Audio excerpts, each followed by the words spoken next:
আসসালামু আলাইকুম শিক্ষার্থীরা, আশা করি তোমরা নিরাপদে এবং সুস্থতার সাথে ঘরে অবস্থান করছো। ঘরে অবস্থান করে আমাদের লেখাপড়ার কার্যক্রম কন্টিনিউ করার জন্য সিরাজউদ্দিন সরকার বিদ্যানিকেতন অ্যান্ড কলেজ অনলাইন ক্লাসের আয়োজন করেছে। আজকের অনলাইন ক্লাসে তোমাদের স্বাগত জানাচ্ছি। আমি Sabiha Sultana, trade instructor, Sirajuddin Sarkar Vidyaniketan and college. শিক্ষার্থীরা, আজকে আমি তোমাদের দশম শ্রেণীর ভোকেশনাল শাখার বাংলাদেশ ও বিশ্ব পরিচয় 2 এই বিষয়ে পাঠদান করব। স্ক্রিনে কিছু ছবি দেখে নিন।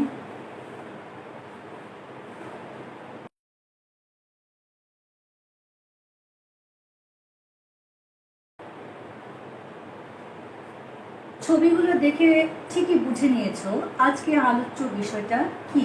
হ্যাঁ শিক্ষার্থীরা, আজকে আমরা রাষ্ট্র বিষয়ক আলোচনা করব। তাহলে আজ তোমরা বই বের করো, ষষ্ঠ অধ্যায় রাষ্ট্র, নাগরিকতা ও আইন। ষষ্ঠ অধ্যায় রাষ্ট্র, নাগরিকতা ও আইন। তাহলে আজকে আমরা এই বিষয় নিয়ে আলোচনা করব। রাষ্ট্র হচ্ছে সামাজিক জীবনের সবচেয়ে গুরুত্বপূর্ণ রাজনৈতিক প্রতিষ্ঠান। সমাজে বসবাসরত সকল মানুষকে একটি ঐক্যসূত্রে বাঁধা এবং তাদের কল্যাণ ও সমস্যার সমাধানের জন্যই রাষ্ট্রের আবির্ভাব ঘটে। প্রাচীন ও মধ্যযুগের রাষ্ট্রকে মনে করা হতো ঈশ্বরের সৃষ্টি করা একটি প্রতিষ্ঠান। আধুনিক রাষ্ট্রবিজ্ঞানীরা রাষ্ট্রকে সর্বজনীন কল্যাণ সাধনকারী এবং মানুষের স্বাধীনতা ও ব্যক্তিত্ব বিকাশের জন্য অপরিহার্য প্রতিষ্ঠান বলে ব্যাখ্যা করেছেন। রাষ্ট্র হলো নাগরিকের জন্য, নাগরিকের সুখ ও শান্তির জন্য রাষ্ট্র অনেক কাজ করে থাকে। আবার নাগরিকও রাষ্ট্রের জন্য অনেক কিছু দায়িত্ব পালন করে থাকে। এই অধ্যায়ে আমরা রাষ্ট্র, নাগরিকতা ও আইন সম্পর্কে জানতে পারব।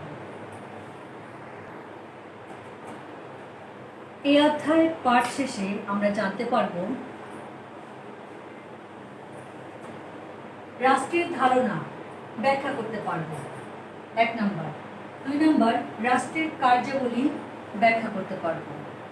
3 নম্বর, নাগরিকের ধারণা ব্যাখ্যা করতে পারব। 4 নম্বর, নাগরিক হিসেবে রাষ্ট্রের প্রতি দায়িত্ব কর্তব্য ব্যাখ্যা করতে পারব। এই অধ্যায়ের পাঠ করে আমরা এই জিনিসগুলো শিখতে পারবো, ব্যাখ্যা করতে পারবো। তাহলে আসা যাক আমাদের মূল পড়ায়। প্রত্যেক মানুষই কোনো না কোনো রাষ্ট্রে বসবাস করে। মানুষ তার নিজের প্রয়োজনে রাষ্ট্র সৃষ্টি করে এবং মানুষ তার নিজের প্রয়োজনে রাষ্ট্র সৃষ্টি করে। রাষ্ট্রের জন্য সে কিছু কাজকর্ম করে থাকে এবং রাষ্ট্র মানুষের জন্য, নাগরিকের জন্য অনেকগুলো কাজ করে থাকে। বিভিন্ন সময় বিভিন্ন রাষ্ট্রবিজ্ঞানীগণ রাষ্ট্র সম্পর্কে বিভিন্ন রকমের ধারণা প্রদান করেছেন। তার মধ্যে রাষ্ট্রবিজ্ঞানী ম্যাগাইভারের মধ্যে স্বয়ংসম্পূর্ণ জীবনের জন্য কতিপয় পরিবার ও গ্রামের সমন্বয়ে গঠিত সংগঠনই হচ্ছে রাষ্ট্র। তবে সবচেয়ে সুন্দর ও সুস্পষ্ট সংজ্ঞা প্রদান করেছেন অধ্যাপক গার্নার।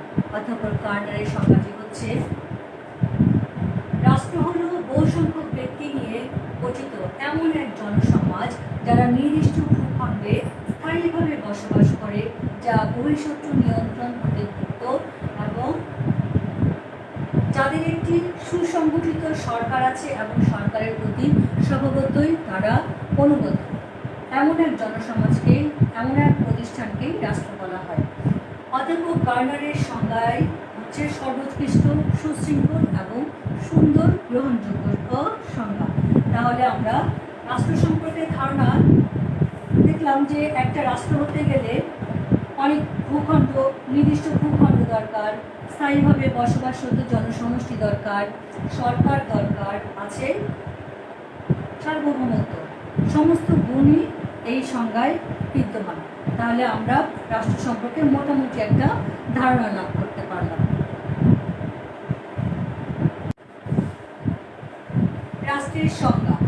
রাষ্ট্রের সংজ্ঞা অধ্যাপক গার্নারের সংজ্ঞাটাই সবচেয়ে সুন্দর এবং সুস্পষ্ট। দেখো, যে রাজনৈতিক প্রতিষ্ঠানের জনসমষ্টি নির্দিষ্ট ভূখণ্ড সংহত সরকার এবং সার্বভৌম ক্ষমতা রয়েছে তাকে রাষ্ট্র বলা হয়। তাহলে রাষ্ট্র গঠনে রাষ্ট্রের সংজ্ঞা হতে হলে সর্বপ্রথম কি দরকার? দেখো, জনসমষ্টি। জনসমষ্টি মানে কি? জনগণ, মানুষ। মানুষ ছাড়া কি রাষ্ট্র গঠন সম্ভব? সম্ভব না। কিভাবে? মরুভূমিতে কি রাষ্ট্র গঠিত হয়?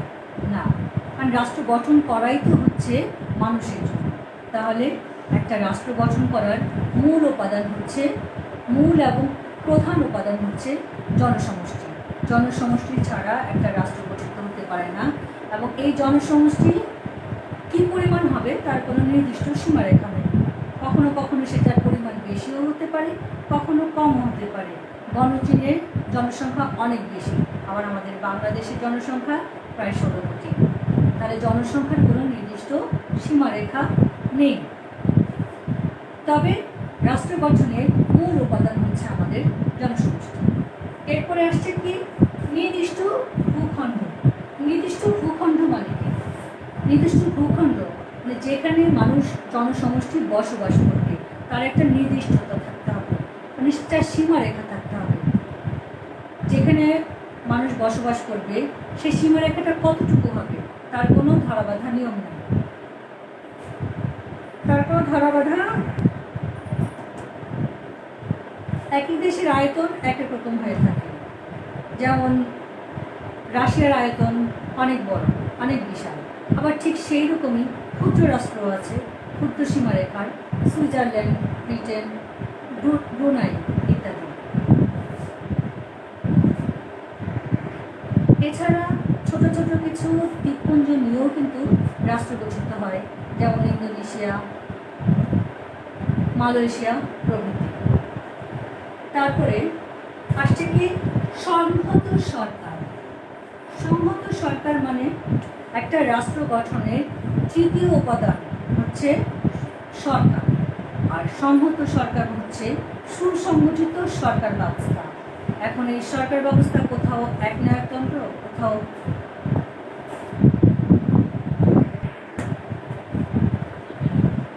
রাজতন্ত্র। তো সরকার হচ্ছে রাষ্ট্রের এমন একটি সংগঠন, সরকার হচ্ছে রাষ্ট্রের এমন একটি সংগঠন যা দ্বারা রাষ্ট্রের ইচ্ছা অনিচ্ছা বাস্তবায়িত হয়।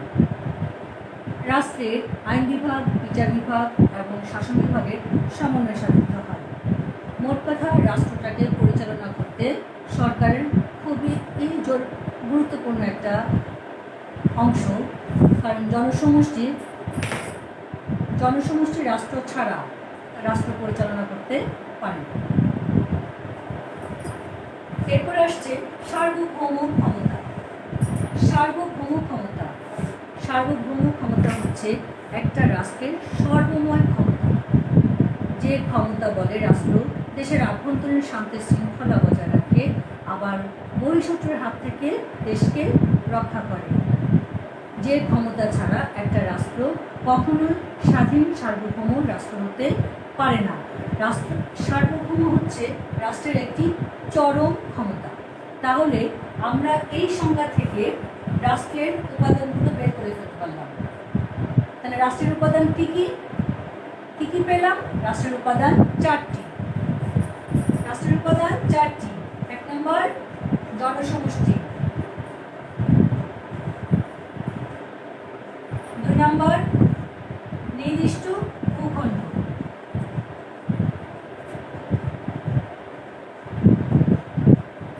3 নম্বর সরকার, 4 নম্বর সার্বভৌমত্ব।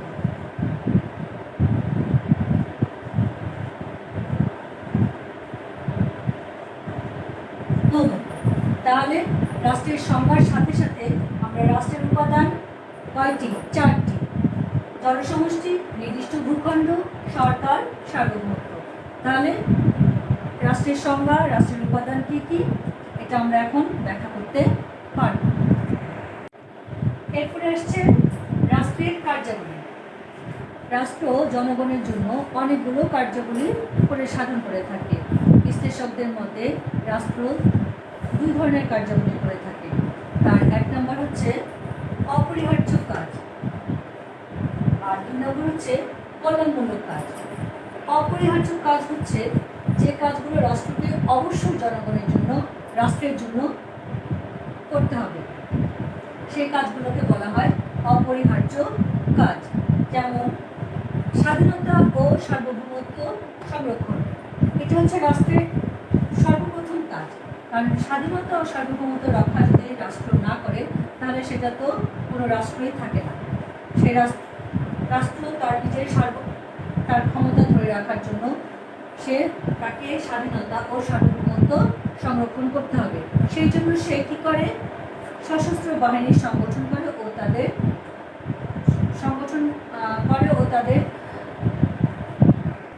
সমন্বয় সাধন করে। আর এই কারণে রাষ্ট্র নৌবাহিনী, বিমান বাহিনী, সেনাবাহিনী গঠন করে থাকে।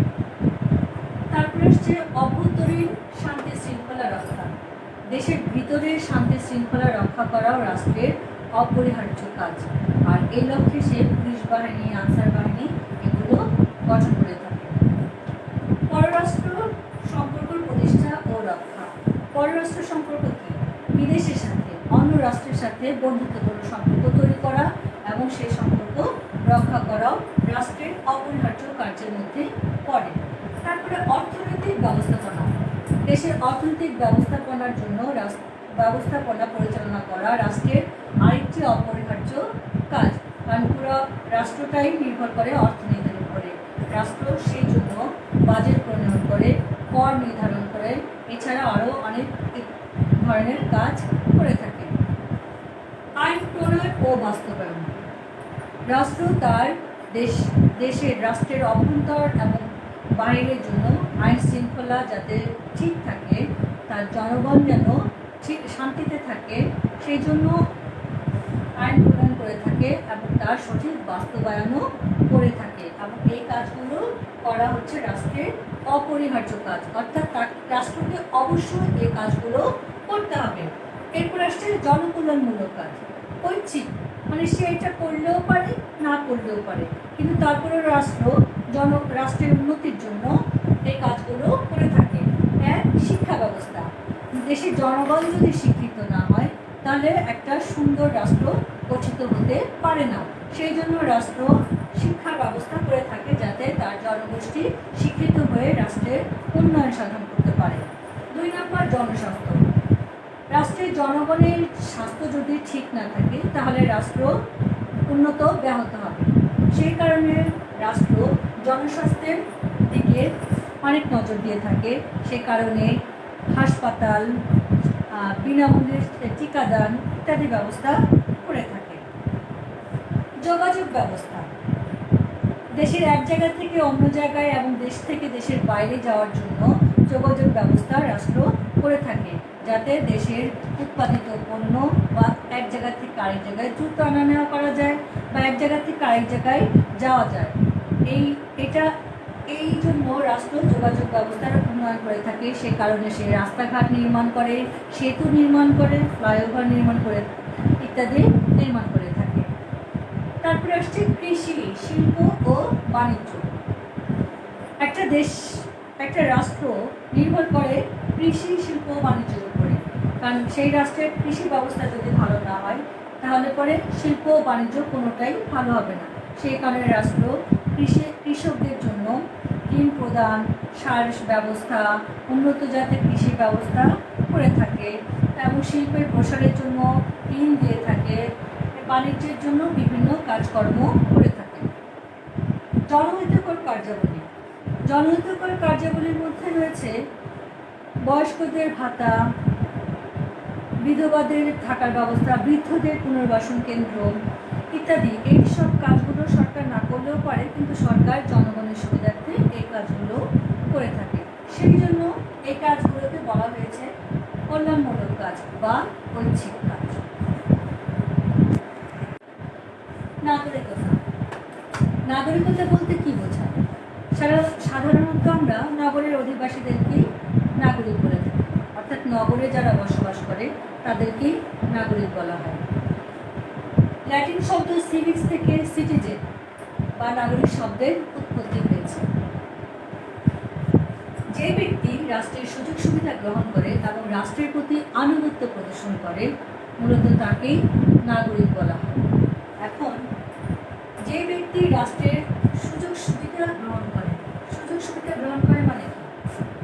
সুযোগ সুবিধা, রাস্তাঘাট, রাস্তা নির্মাণ করে, সেতু নির্মাণ করে, এইসব ব্যবহার করে। এগুলো তো আমরা করি না, সাধারণ জনগণ করে না, এগুলো রাষ্ট্র আমাদের সুবিধার জন্য করে। মসজিদ, স্কুল কলেজ নির্মাণ, হাসপাতাল, এই জিনিসগুলো সরকার তৈরি করে আমাদের জন্য। তাহলে আমরা সরকারের কাছ থেকে, রাষ্ট্রের কাছ থেকে এই সুবিধাগুলো নিয়ে থাকি। এটাই হচ্ছে সুযোগ সুবিধা গ্রহণ করা এবং রাষ্ট্রের প্রতি আনুগত্য স্বীকার করা। আনুগত্য স্বীকার করা বলতে কি বোঝায়? রাষ্ট্রের প্রতি আনুগত্য স্বীকার করা হচ্ছে রাষ্ট্রের আইন মেনে চলা, ভোটাধিকার প্রয়োগ করা, সরকার গঠন করার সময় ভোট প্রদান করা।